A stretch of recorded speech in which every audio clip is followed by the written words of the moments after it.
Hello everyone, welcome to the YouTube channel government jobs and research. Government of India की तरफ से in department of atomic energy nuclear fuel complex के द्वारा vacancy निकाली गई है फॉर वेरियस पोस्ट। इसका जो आपका पोस्टिंग होगी ये होगी हैदराबाद में, और हैदराबाद से ये पोस्टिंग का डिटेल्स निकाला है। और इसका एडवर्टाइजमेंट नंबर होगा NFC0126/2026। इसका जो एप्लीकेशन डेट है स्टार्ट हो चुका है, ये स्टार्ट हो चुका है 21 मार्च से, और इसकी लास्ट डेट होगी एप्लीकेशन की फॉर 18 अप्रैल। 18 अप्रैल तक आप अप्लाई कर सकते हैं। जैसे यहाँ पे वेरियस पोस्ट का नाम दे रखा है और उनका पोस्ट कोड भी दे रखा है, और उसी में उनका पे लेवल भी दे रखा है। जैसे साइंटिफिक ऑफिसर के लिए पोस्ट कोड होगा 601 for nurse, 602 scientific assistant radiographer के लिए 603, साइंटिफिक असिस्टेंट पैथोलॉजी टेक्नीशियन के लिए 604, for pharmacist it's 605, and for x-ray technician it's 606। और ये फार्मासिस्ट और टेक्नीशियन आएंगे ग्रुप सी में, और नर्स रेडियोग्राफर और पैथोलॉजी टेक्नीशियन आएंगे ग्रुप बी में, और साइंटिफिक ऑफिसर सी ये आएगा गैजेटेड साइंटिफिक में ग्रुप ए में। और इसका जो पे मैट्रिक्स दे रखा है, जैसे साइंटिफिक ऑफिसर के लिए पे मैट्रिक्स होगा लेवल 10 का, उसमें आपको बेसिक पे मिलेगा 56,000 प्लस, और उसमें जो भी सेंट्रल अलाउंसेस होंगे वो आपको मिलेंगे। और इसमें आगे दिया है, जैसे नर्सिंग ऑफिसर के लिए, असिस्टेंट रेडियोग्राफर के लिए, पैथोलॉजिकल टेक्नीशियन के लिए ये बेसिक पे होगा फॉर लेवल 7 का, उसमें 44,000 प्लस आपको बेसिक पे मिलेगा। और उसी में for radiographer and pathology technician में आपको लेवल 6 का बेसिक पे रहेगा, उसमें 35,000 प्लस आपको सैलरी मिलेगी। उसी में आप देख सकते हैं फार्मासिस्ट के लिए, for pharmacist it's basic level is 5, और उसमें आपको मिलेगा 29,000 प्लस। इसमें आपके जो डियरेंस अलाउंस होंगे, जो भी सेंट्रल गवर्नमेंट के अलाउंसेस होंगे, वो कुल मिलाकर आपको आपकी सैलरी होगी मिनिमम 50,000 प्लस। और इसमें जो एज रिलेक्शन क्राइटेरिया दे रखा है, जैसे for scientific officer 18 to 35, and for post code 02 से 03 04 के लिए 30 ईयर्स का मिनिमम एज क्राइटेरिया दे रखा है। और इसमें फार्मासिस्ट के लिए और एक्सरे टेक्नीशियन के लिए 25 ईयर्स है। और यहाँ पे स्पेशल मेंशन किया है कि PWD कैंडिडेट के लिए भी ये वैकेंसीज हैं for post code 602 and 605। For 605 means pharmacist और नर्स में PWD कैंडिडेट के लिए वैकेंसीज है। यहाँ पे इन्होंने और कैटेगराइज कर रखा है, कैटेगरी वाइज रिजर्वेशन दे रखा है। जैसे फॉर साइंटिफिक ऑफिसर के लिए 3 वैकेंसीज है, फॉर नर्स के लिए 11, रेडियोग्राफर के लिए 1, लैब टेक्नीशियन के लिए 1, और फार्मासिस्ट के लिए 1, और एक्सरे टेक्नीशियन के लिए 1। यहाँ पे उन्होंने एजुकेशन क्वालिफिकेशन दे रखा है फॉर साइंटिफिक ऑफिसर। इसकी एजुकेशन क्वालिफिकेशन होनी चाहिए MBBS कर रखा होना चाहिए उन्होंने रिकॉग्नाइज यूनिवर्सिटी से, और उनको 1 साल का एक्सपीरियंस होना चाहिए अदर देन इंटर्नशिप। यहाँ पे नर्सिंग की एजुकेशन क्वालिफिकेशन दे रखी है, उन्होंने 12th स्टैंडर्ड कंप्लीट करना चाहिए, BSc, या फिर उनको BSc नर्सिंग होना चाहिए, या फिर उन्होंने किसी भी आर्म फोर्स हॉस्पिटल में सर्विस दी होनी चाहिए फॉर 3 साल के लिए, एंड उनके पास सर्टिफिकेट होना चाहिए, नर्सिंग ए सर्टिफिकेट होना चाहिए। यहाँ पे for scientific assistant in radiography and pathology technician के लिए भी एलिजिबिलिटी दे रखी है। तो इसमें आपको कोई भी एक्सपीरियंस की नीड नहीं है, लेकिन आपको मिनिमम 60 मार्क्स लाने होंगे in your degree for radiographer in BSc, and for 60% mark in BSc for DMLT for pathology technician के लिए। फार्मासिस्ट के लिए दे रखा है कि वो भी 12th पास होना चाहिए, उनके पास रजिस्ट्रेशन लाइसेंस होना चाहिए फॉर सेंट्रल और फार्मेसी काउंसिल का, स्टेट काउंसिल का। और यहाँ पे टेक्नीशियन एक्सरे टेक्नीशियन के लिए दे सकते हैं, उनके मिनिमम मार्क्स 60% के ऊपर होने चाहिए इन 12th science, and 1 year experience होना चाहिए, या फिर ट्रेनिंग का सर्टिफिकेट होना चाहिए इन मेडिकल रेडियोग्राफी और एक्सरे टेक्नीशियन ट्रेड का सर्टिफिकेट होना चाहिए उनके 1 साल का, और उसमें भी कोई एक्सपीरियंस की नीड नहीं है। यहाँ पे जो मेथड ऑफ सिलेक्शन दिया रखा है फॉर पोस्ट कोड 601, 603 एंड 604, यहाँ पे उनका पर्सनल इंटरव्यू पे उनका सिलेक्शन होगा, जिसमें मेथड ऑफ स्क्रीनिंग होगी फॉर 75 MCQ क्वेश्चन होंगे, उसमें नेगेटिव मार्किंग होगी। For each one correct answer 3 marks will be awarded and for one incorrect answer 1 mark will be deducted. और ये 90 मिनट की एग्जाम होगी।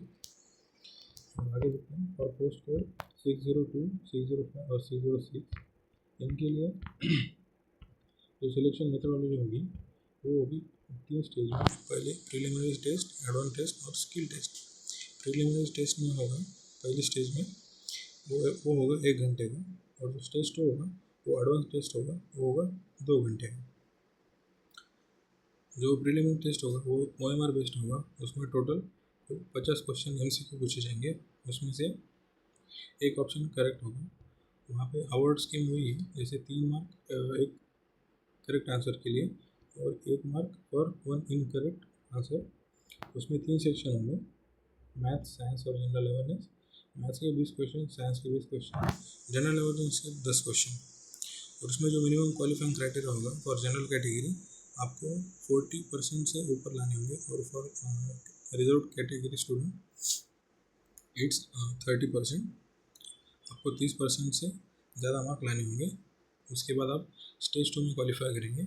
और स्टेज 2 इसमें भी 50 क्वेश्चन पूछे जाएंगे, वो MCQ बेस्ड होंगे। उसमें आपको मार्किंग स्कीम सेम है, 3 mark for 1 correct answer and 1 mark deducted for 1 incorrect answer. और उसमें जो क्वालिफाइंग क्राइटेरिया होगा for general student it's 30% and for category student it's for 20%। आपको 20% और 30% से ज़्यादा मार्क लाने होंगे। उसके बाद आप थर्ड स्टेज में पहुँचते हैं। थर्ड स्टेज होगी आपकी स्किल टेस्ट। लेकिन यहाँ पे दे रखा है, जैसे अगर कैटेगरी जैसे स्टेज 2 में अगर कोई भी टाई ब्रेकर होता है, तो टाई ब्रेकर करने के लिए उन्होंने 3-4 पॉइंट दिए हुए हैं। जैसे अगर किसी भी स्टूडेंट के मार्क्स सेम होते हैं, तो जिसने भी कम नेगेटिव मार्क्स किए हैं, जैसे स्टेज 2 में जिसने भी कम नेगेटिव स्कोर किया है उसको प्रीफर किया जाए। अगर उससे भी टाई ब्रेकर नहीं होता है, तो जिसने भी स्टेज 1 में हायर मार्क लिए होंगे उसको सिलेक्ट किया जाएगा। अगर उससे भी कुछ नहीं होता तो जिसने भी कम नेगेटिव मार्क किया है स्टेज 1, उसको सिलेक्ट किया जाएगा। और उससे भी कुछ नहीं होता, जिसने भी पॉजिटिव मार्क करे होंगे मार्क्स स्टेज 1, उसको सिलेक्ट किया जाएगा। और अगर उससे भी नहीं होता तो जिसने भी पॉजिटिव मार्क्स किए होंगे इन साइंस इन स्टेज 1, उसको सिलेक्ट किया जाएगा। उसके बाद हम आगे बढ़ते हैं, जो होगी स्किल टेस्ट स्टेज 3। इस स्किल टेस्ट होगी बस go or no go basis for qualifying the candidate. Candidates are clear the skill test will be shortlisted and impaneled in the order of merit on marks secured in stage 2. यहाँ पे जो stage 3 होगा, ये skill test होगा, ये बस आपका qualifying nature का होगा। आपका जो मेन क्राइटेरिया होगा, जो स्टेज 2 में आपको जितने मार्क्स मिलेंगे उसी बेसिस पर होगा। यहाँ पे भी एज रिलैक्सेशन दे रखा है, जैसे OBC के लिए 3 साल का एज रिलैक्सेशन है, SC के लिए 5 साल का, PWD कैंडिडेट के लिए 10 साल का। यहाँ पे आप अप्लाई कैसे कर सकते हैं, यहाँ पे उन्होंने वेबसाइट दे रखी है, जैसे www.nfc.government.in। यहाँ पे आप जाके एप्लीकेशन कर सकते हो। जैसे उसकी एप्लीकेशन लास्ट डेट होगी 18 अप्रैल 2024, या फिर आप दूसरी वेबसाइट से भी जाकर अप्लाई कर सकते हैं, जैसे recruitment.nfc.government.in। यहाँ पे जाके आप अप्लाई कर सकते हैं।